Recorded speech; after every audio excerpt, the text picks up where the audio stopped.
we're assembling the very heart of the computer in Objective 3.5, installing and configuring motherboards, CPUs, and add-on cards. Let's get building. Think of the motherboard as the computer's central nervous system. It's the main circuit board that connects everything. They come in different form factors or sizes. The standard ATX is the largest and most common for desktops. MicroATX is a smaller version, and ITX form factors are even smaller for compact PCs. The motherboard has many crucial connector types. PCIe slots are the modern high-speed highways for add-on cards, replacing the older PCI standard. You'll find SATA connectors for internal drives and sometimes a SATA for external ones. M2 slots are for high-speed SSDs. And of course, there are various power connectors and headers for USB and case buttons. Motherboard compatibility is key. The CPU you choose must match the CPU socket type on the motherboard. The two main brands, Intel and AMD, use different sockets. You can't mix and match. High-end servers might even have multi-socket motherboards to run more than one CPU. Now for the CPU, Central Processing Unit, the computer's brain or engine. Most desktop and server CPUs use x86/x64 architecture. x86 refers to older 32-bit processors, while modern x64 processors are 64-bit, allowing them to use much more RAM. ARM architecture, on the other hand, is known for its power efficiency and is dominant in mobile devices. Modern CPUs have multiple core configurations. A quad-core or octa-core CPU is like having multiple brains working on different tasks at the same time. But all that thinking generates heat, which makes cooling critical.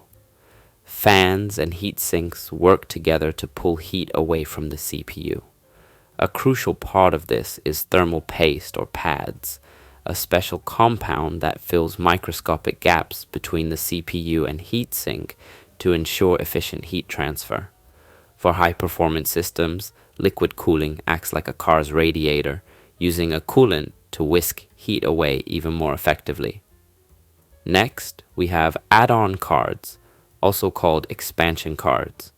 These plug into motherboard slots like PCIe to add or enhance features. Common types include sound cards for better audio, video cards or GPUs for high-end graphics, capture cards for video input, and network interface cards, NICs, for network connectivity.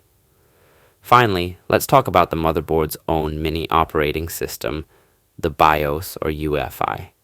UEFI is the modern, graphical version of the older, text-based BIOS. It's the first software that runs when you power on your PC. In the UEFI BIOS settings, you can configure critical functions. You can set boot options to tell the computer which drive to start from first. You can enable or disable USB permissions for security. You can manage security features like a boot password or a BIOS supervisor password. Secure Boot, a UEFI feature, helps prevent malware from loading during startup by checking for valid digital signatures. And you can enable virtualization support, Intel VT or AMD V, which are hardware features that make running virtual machines much faster and more stable. The BIOS UEFI is also where you monitor system temperatures and control fan speeds. For encryption, you can manage the TPM, Trusted Platform Module, a hardware security chip that securely stores cryptographic keys for features like full disk encryption. A larger scale version for data centers is the HSM, Hardware Security Module. So, for your APlus exam, here are the main ideas. The motherboard is the central hub. Its form factor, ATX, ITX, and CPU socket, Intel, AMD, are key compatibility points. The CPU is the brain. Its architecture, x64/ARM, and core count determine its power, and it needs proper cooling. Add-on cards expand functionality, and the BIOS/UEFI is where you configure it all, from boot order and fan speeds to critical security features like Secure Boot and TPM. That's a rapid review of motherboards, CPUs, and add-on cards. Thanks for watching Tech Vault Academy.